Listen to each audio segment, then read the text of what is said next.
Good day and welcome to today's episode. This is a special day for me. This is the 4th anniversary of my mother passing away. I was originally not going to do a video today, but I felt that it was appropriate to do a video, and that because this is an important topic. This is an important topic for everyone. And I just want to give you a little bit of insight into my process with this, because I do truly think that these particular moments in time are some of the most valuable things that we ever experience on our time here on the planet. So that said, I'll just give you a little bit of background. My dad passed away in 2002, and over the next couple of years, I kind of transitioned more into being with my mother full time. And we eventually all lived in the same house together. And then we moved into this, my Airstream travel trailer. I have no affiliation with Airstream, by the way. I have to say that for the record. And I bought this Airstream for the specific purpose of my mother and I traveling around the country together, and we did that. We didn't do it as much as I would have liked to, and that is absolutely my fault and absolutely my own personal fears and stuff that I was going through at the time, which is unfortunate because I would have liked for it to have been different. And yet at the same time, which of course is one of the points of this episode, is that it couldn't have been any different. It had to be the way it was supposed to be and how it played itself out. So we finished up our last trip in 2013. This is being filmed in 2020, so that was 7 years ago, and it was actually 7 years ago this week. And I knew that when we came back that was our last trip, and it really was incredibly painful, just incredibly painful to know that that magical time that she and I spent together was essentially over. I ultimately had to put her into assisted living because it was inappropriate for me to be fully, constantly taking care of her in her final time. And some ways, I regret that as well. But, over the last 4 years, I have made a lot of progress in terms of acceptance about how things were, and that I was the only game in town. I don't have siblings. There was nobody giving me, per se, any input as to how to manage this. And so I made the best decisions that I knew how to make at the time. Looking back, there were a lot of decisions that could have been better, but they weren't. And my mother lived very comfortably until her passing, which was today, 4 years ago, actually around this particular time that I'm shooting the video.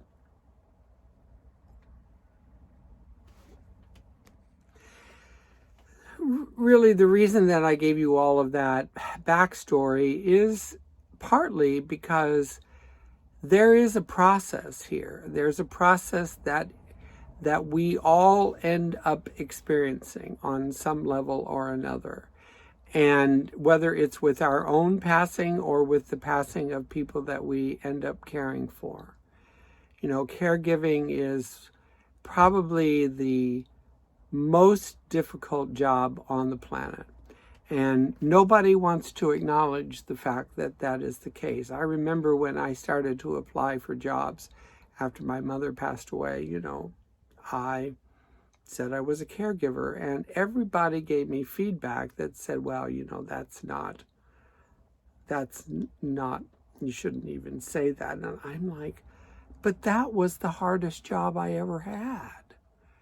That was the job that I had to think on my feet more often than anything else. The skill level created out of something like that is almost impossible to create in any other industry, and you want me to not state that?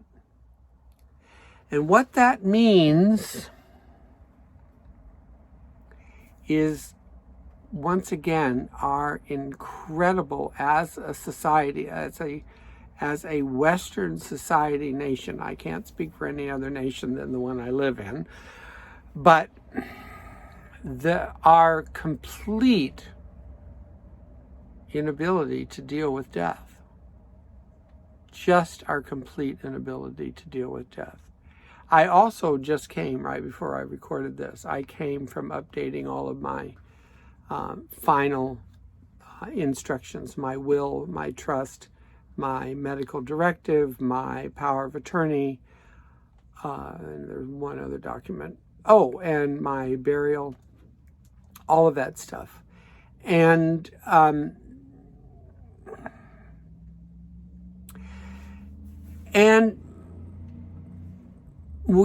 was actually talking with my attorney about this, and I just said, God, I just feel so relieved that this is done. This has been updated.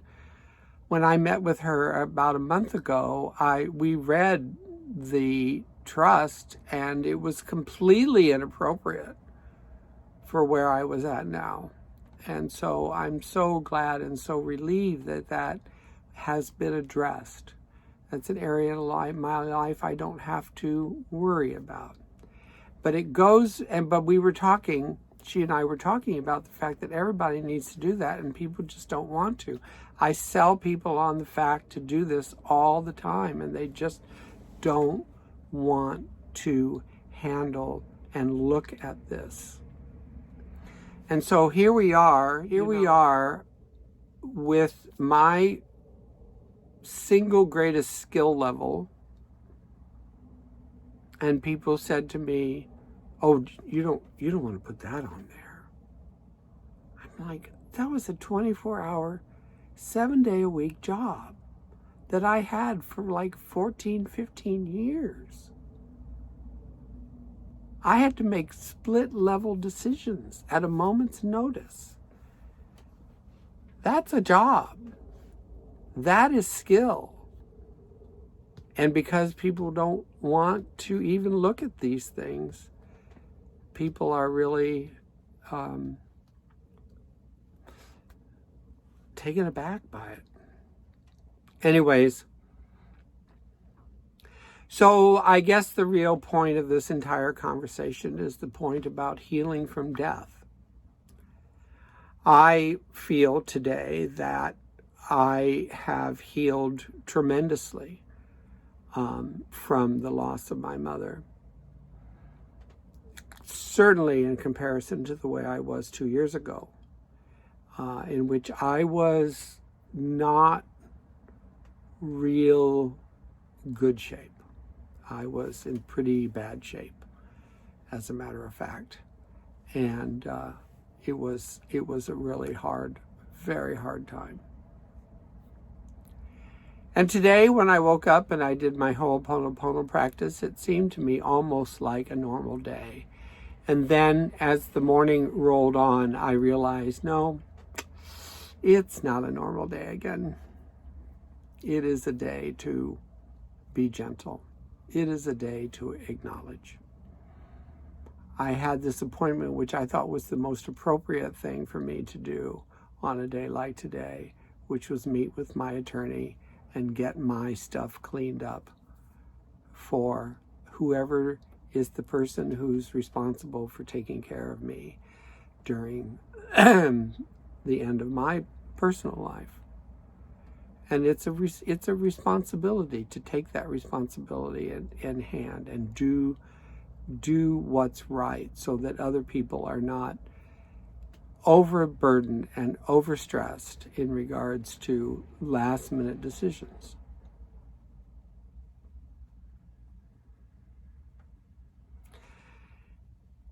And underlying all of that is the fear of acknowledging the fact that we are all going to die. I think that that's one of the biggest things about COVID, is that, more people die from other things other than COVID every year. I mean, that's, of course, because of how unfortunate it has been handled, may change here in a very short period of time. But, a lot more people die worldwide from a bunch of things than die from this pandemic.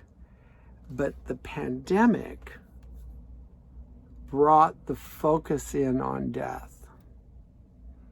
Whereas, alcoholism, heart disease, cancer, all of those things is such an individual experience, not a worldwide experience. And they also don't make the news.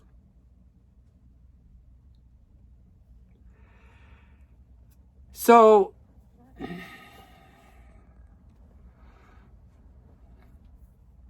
my mother lived till she was 98 years old in 10 months, just short of her 99th birthday. And one of the things that she said, well, I have no intention of dying.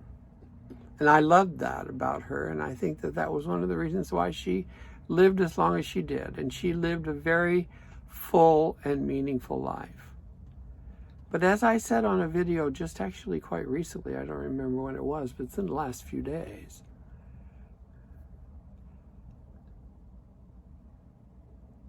I don't know the bigger scheme of this world, this planet, and this universe. So I don't know the definition of what is a full and fabulous life. I don't know what that is. I know that I've ultimately done the best that I can do. And I hope everybody feels the same way. Because we've certainly gotten into the rut of being critical of ourselves.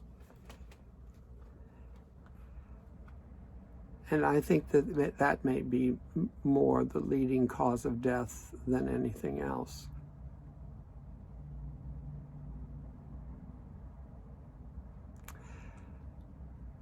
There's this wonderful speaker, Abraham Hicks, no affiliation, once again.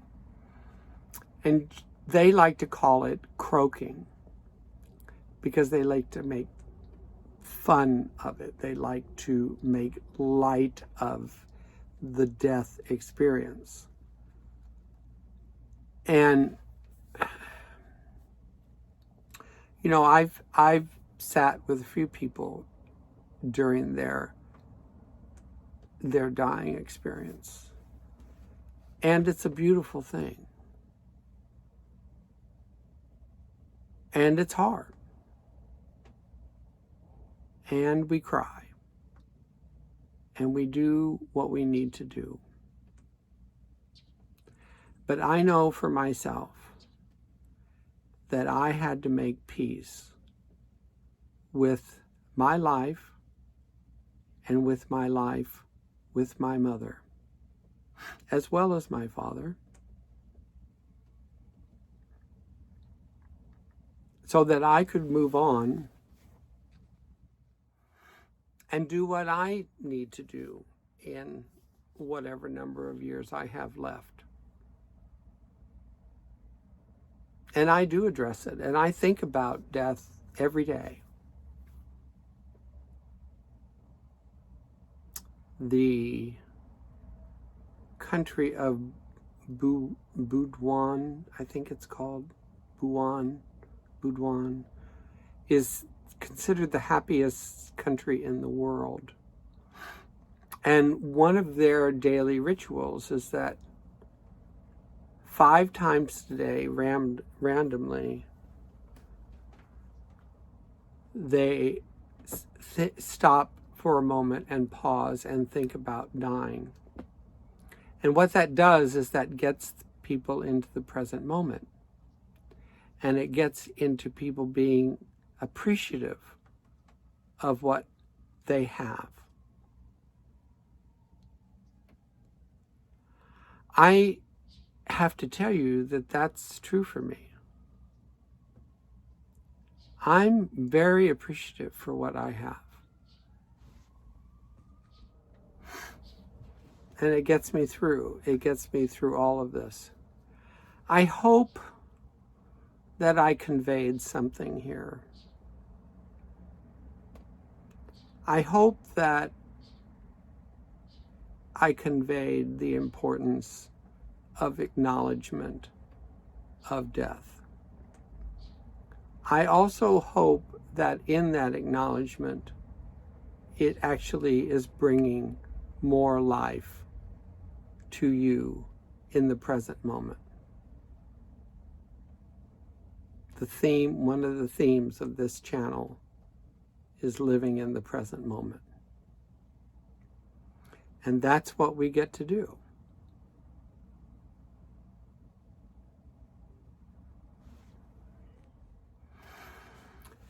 And finally, I just want to acknowledge the love that I have for my mother, and the wonderful time that we had together over the first 60 years of my life. I want to thank her for everything that she did for me, and say that I love you.